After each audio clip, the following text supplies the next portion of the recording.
Shalom saudaraku yang terkasih dalam Tuhan. Mari kita datang pada Tuhan. Pagi hari ini kita akan memuji Tuhan. Kita datang ke rumah Tuhan. Kita mengucap syukur kepada Tuhan bahwa hari ini kita bisa beribadah bersama-sama. Itu semua karena kasih dan kemurahan Tuhan. Walaupun saat ini keadaan masih banyak virus yang sedang terjadi, kita tetap mengucap syukur kepada Tuhan karena kasih setia Tuhan tidak pernah terbatas. Sampai hari ini kita bisa memuji Tuhan, kita bisa datang semua karena kasih dan kemurahan Tuhan. Terima kasih Tuhan, terima kasih Roh Kudus. Kami datang Tuhan, kami mengucap syukur Tuhan,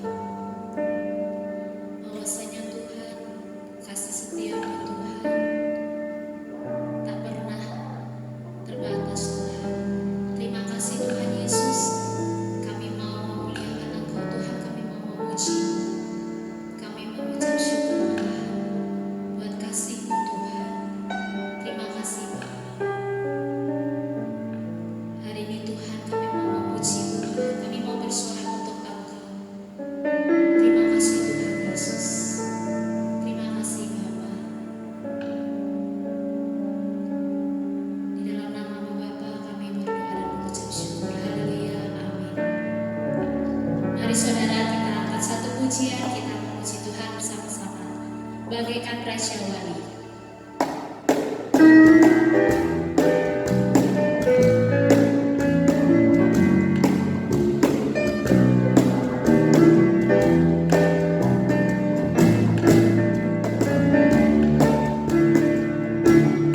Aku ingin selalu berada di hadirat-Mu.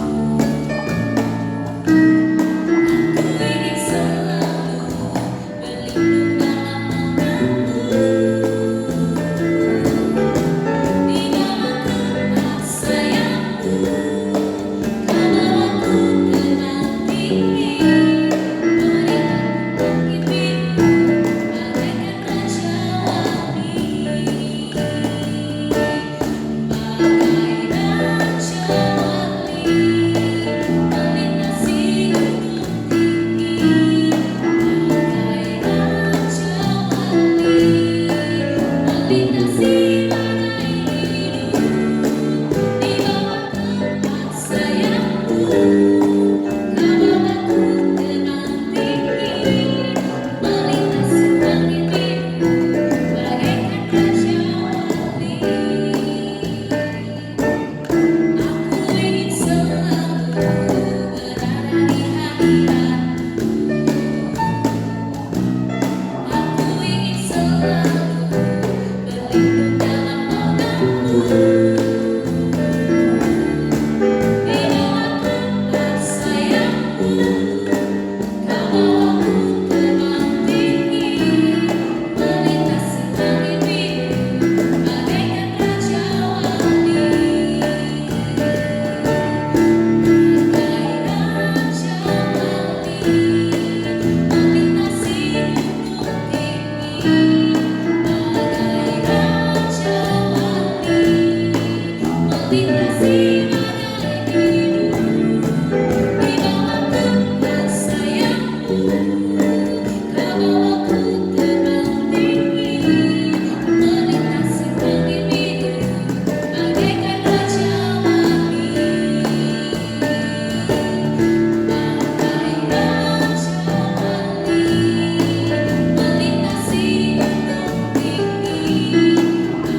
Jiwaku pun tenang.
percaya ke Tuhan. Terima kasih Tuhan Yesus.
Selamat pagi, saudara-saudara sekalian.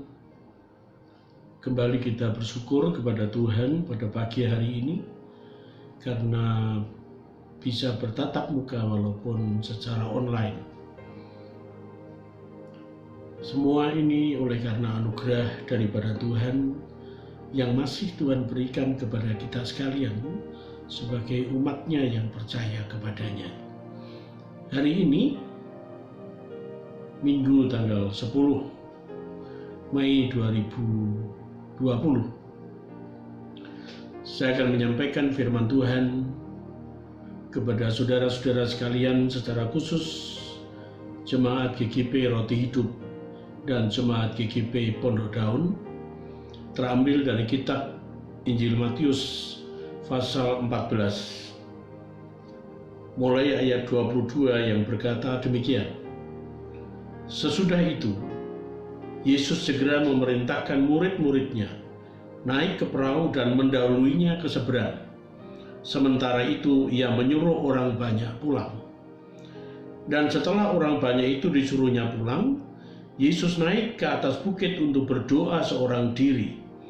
Ketika hari sudah malam, ia sendirian di situ.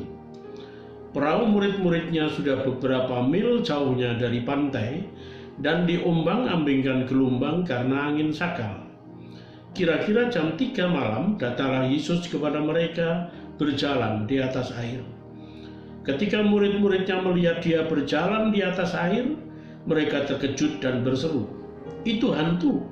Lalu berteriak-teriak karena takut. Tetapi segera Yesus berkata kepada mereka, "Tenanglah, aku ini, jangan takut." Lalu Petrus berseru dan menjawab dia, "Tuhan, apabila Engkau itu, suruhlah aku datang kepadamu berjalan di atas air." Kata Yesus, "Datanglah." Maka Petrus turun dari perahu dan berjalan di atas air mendapatkan Yesus. Tetapi ketika dirasanya tiupan angin, takutlah ia dan mulai tenggelam, lalu berteriak, "Tuhan, tolonglah aku." Segera Yesus mengulurkan tangannya, memegang dia dan berkata, "Hai orang yang kurang percaya, mengapa engkau bimbang?" Lalu mereka naik ke perahu dan angin pun redalah.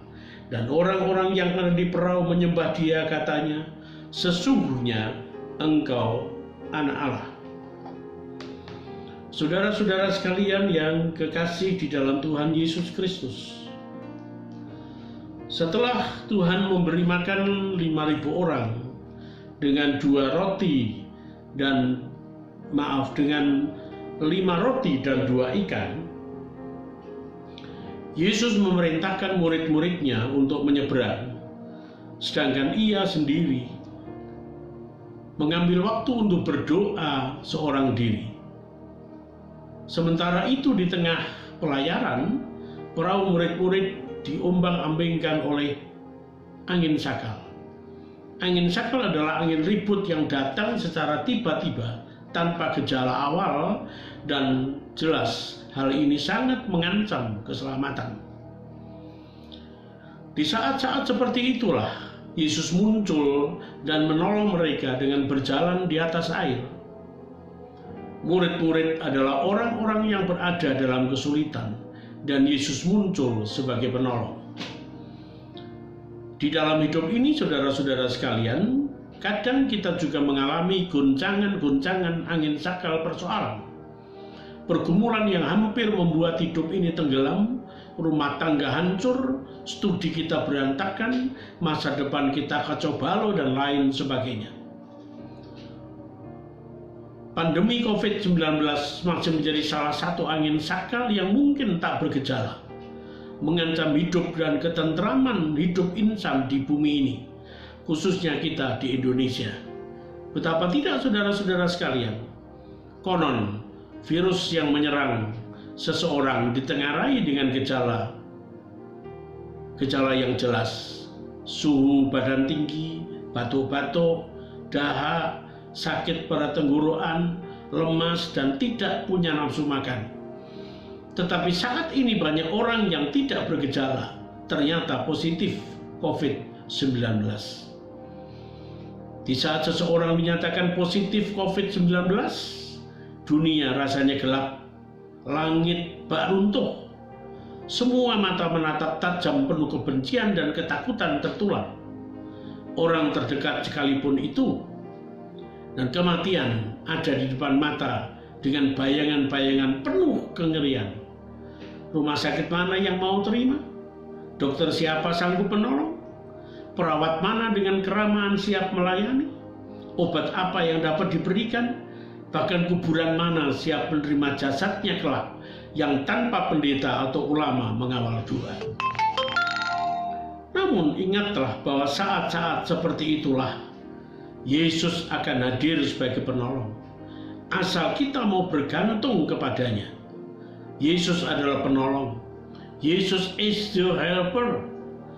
Penolong yang bagaimanakah Yesus itu?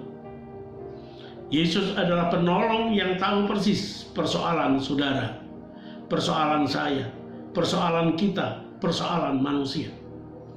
Saat murid-murid berada di atas perahu dan di tengah danau, Yesus sementara berdoa seorang diri di sebuah bukit. Namun ketika murid-murid menghadapi gelombang dan angin sakar, tiba-tiba Yesus muncul dan berjalan di atas air. Ini berarti bahwa walaupun saat itu Yesus tidak bersama-sama dengan mereka, Ia tahu persis keadaan mereka. Ia tahu persis persoalan mereka. Ia tahu persis ketakutan mereka. Memang Yesus adalah penolong yang mengetahui persis semua pergumulan kita. Persoalan, kesulitan, dan ketakutan apapun juga. Ia mengetahui semua persoalan itu lebih daripada kita sendiri. Di dalam cerita-cerita Injil, sungguh nampak bahwa Yesus bukan hanya mengetahui, tetapi juga mengerti kesedihan-kesedihan dan pergumulan-pergumulan manusia. Ia tahu dan mengerti kesedihan Marta dan Maria ketika saudara mereka Lazarus meninggal dunia. Ia tahu dan mengerti kepiluan hati seorang janda di Nain yang ditinggal mati oleh anaknya. Ia juga tahu dan mengerti kesulitan dan problema Anda dan saya. Dan Ia pasti datang menolong kita, asal kita mau berseru dan memanggil namanya di dalam doa. Yesus pernah menjadi manusia sejati. Kakinya pernah menapaki bukit-bukit dan di lembah Palestina. Hatinya pernah dijamah oleh kesedihan-kesedihan dan kelemahan-kelemahan manusia. Itulah sebabnya Ia juga dapat mengerti dan menjadi sahabat bagi kita yang susah dan sedih. Kalau saudara berada di dalam persoalan, datanglah. Ia tahu persoalanmu. Ia mengerti kegalauan hatimu. Berserulah kepadanya dan nantikanlah sebentar lagi Ia datang menolongmu. Yesus, Kau teman sejati yang menanggung dosaku. Tiap hal boleh kubawa dalam doa padanya. Bila hatiku gelisah, itu kesalahanku, karena lalai menyerahkan dalam doa padanya. Yesus adalah seorang penolong yang tepat waktu. Ketika murid-muridnya hampir tenggelam, tentunya mereka berjuang mati-matian agar perahunya tidak sampai karam. Mereka berjuang sampai Yesus datang menolong mereka. Ini adalah hal yang menarik bahwa Yesus datang tepat pada waktunya. Ingat, tepat pada waktunya. Waktu siapa? Waktunya Tuhan. Memang Ia mempunyai waktu tersendiri untuk menolong kita. Tapi Ia tidak pernah terlalu cepat untuk menolong kita, juga tidak pernah terlalu lambat untuk menolong kita. Ketika Lazarus sakit, Marta dan Maria telah memberi kabar kepada Yesus. Yohanes pasal yang ke-11 ayat yang ketiga. Namun setelah mendengar kabar itu, Yesus malah sengaja menunda kedatangannya 2 hari. Ayat yang ke-6. Dan setelah itu baru Ia datang. Tetapi ternyata saudara-saudara sekalian, Lazarus sudah mati dan sudah 4 hari ada di dalam kuburan. Dan ketika didengarnya kabar bahwa Yesus telah datang, maka Marta pun menemui Yesus dan berkata, sekiranya engkau ada di sini, saudaraku pasti tidak akan mati. Ayat 21. Yohanes pasal 11. Dengan kata lain, saudara-saudara sekalian, Marta mau berkata bahwa Yesus terlambat datang, Yesus terlambat menolong. Tetapi tidak demikian. Justru pada waktu Yesus datang, di saat Lazarus sakit, maka Ia datang terlalu cepat. Ia datang menolong tepat pada waktunya. Mungkin dalam pergumulan Anda, mungkin di dalam pergumulan saudara, saudara merasa bahwa Yesus belum juga datang menolong Anda pada waktu Anda telah berdoa kepadanya. Namun sekali lagi, ingin saya katakan bahwa Ia pasti menolong kalau waktunya sudah tepat. Ketepatan waktu Yesus dalam menolong sangatlah penting. Jika Ia terlalu cepat menolong, maka bisa saja kita merasa bahwa kita ditolong karena kekuatan kita. Jika Ia terlalu cepat menolong, maka pertolongan itu sepertinya kurang berarti, sebab kita bisa saja merasa bahwa tanpa Tuhan pun sebenarnya kita bisa menolong diri sendiri. Sedangkan jika Ia terlalu lambat menolong kita, maka itu dapat membahayakan diri kita. Suatu saat saya diberitahu bahwa seorang kenalan yang sangat kaya menderita sakit dan mohon didoakan. Dalam doa pribadi saya berdoa agar Tuhan jangan dulu menyembuhkan dia, sebab nanti ia merasa bahwa uang dan dokterlah yang menolongnya. Saya berkata, Tuhan, biarlah ia tetap sakit sampai ia merasa bahwa tidak ada lagi yang dapat menolong dia, barulah Engkau menyembuhkan dia. Dan benar, Tuhan mendengar doa saya. Dokter sudah angkat tangan dan vonis medis adalah bahwa usianya tidak lebih dari 3 bulan lagi. Sekarang tidak ada siapapun dan apapun yang dapat mendorongnya, barulah saya mengunjungi dan mendoakannya. Sekarang ia telah sembuh dan menjadi orang Kristen yang mengasihi Tuhan. Ingatlah bahwa Yesus adalah penolong yang menolong tepat pada waktunya. Yesus penolong yang berada di atas persoalan kita. Yesus memang tahu persis persoalan yang dihadapi murid-murid. Dan ia datang menolong tepat pada waktunya. Tetapi sengaja ia perlu berjalan di atas air. Bukankah kalau ia mau, ia bisa saja langsung berada di atas perahu? Atau ia bisa saja menerangkan danau atau laut dari tempat yang jauh? Tapi Yesus datang menolong dengan berjalan di atas air. Tindakan ini bukanlah suatu tindakan tanpa tujuan atau tindakan unjuk kekuatan. Ada makna simbolis yang ingin Yesus tunjukkan kepada murid-murid. Ingatlah bahwa yang menjadi persoalan bagi murid-murid adalah gelombang itu. Yang menjadi ancaman bagi murid-murid adalah gelombang itu. Yang menjadi ketakutan bagi murid-murid adalah gelombang itu. Itulah sebabnya Yesus perlu berjalan di atas air. Dengan berjalan di atas air, Yesus ingin berkata bahwa segala persoalan, tantangan, ancaman, dan ketakutan murid-murid, laksana gelombang yang besar itu, hanyalah berada di bawah telapak kakinya. Apapun dan bagaimanapun besarnya persoalan, pergumulan saudara, ingatlah bahwa semuanya itu hanya berada di bawah telapak kaki Yesus. Amin.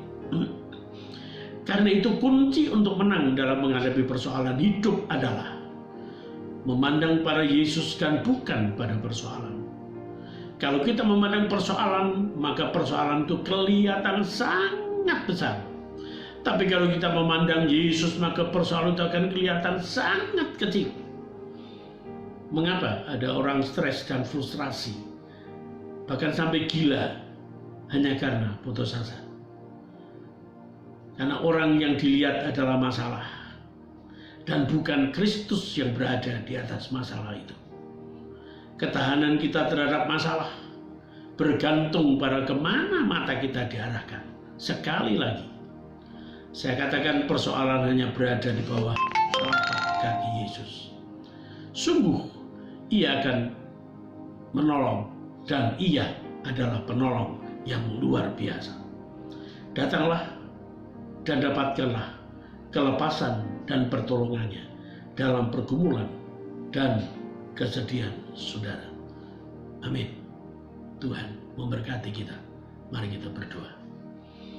Bapa di surga, siapapun yang sudah mendengar akan firman ini, dan mungkin di antara mereka ada yang mengalami sakit, ada yang mengalami masalah, persoalan, pergumulan, mereka perlu pertolongan daripada Tuhan. Ya Tuhan, lawatlah mereka, tilihlah mereka, karena Engkau yang tahu persis persoalan mereka. Dan hamba-Mu percaya, apapun persoalan daripada anak-anak-Mu, dimanapun mereka berada, Tuhan sanggup menolongnya. Dan Engkau akan menolong mereka, karena Engkau lebih besar dari persoalan mereka. Engkau akan menolong mereka tepat pada waktunya. Dan Engkau akan menolong mereka karena Engkau memperdulikan mereka. Terima kasih Tuhan. Di dalam nama Tuhan Yesus kami berdoa.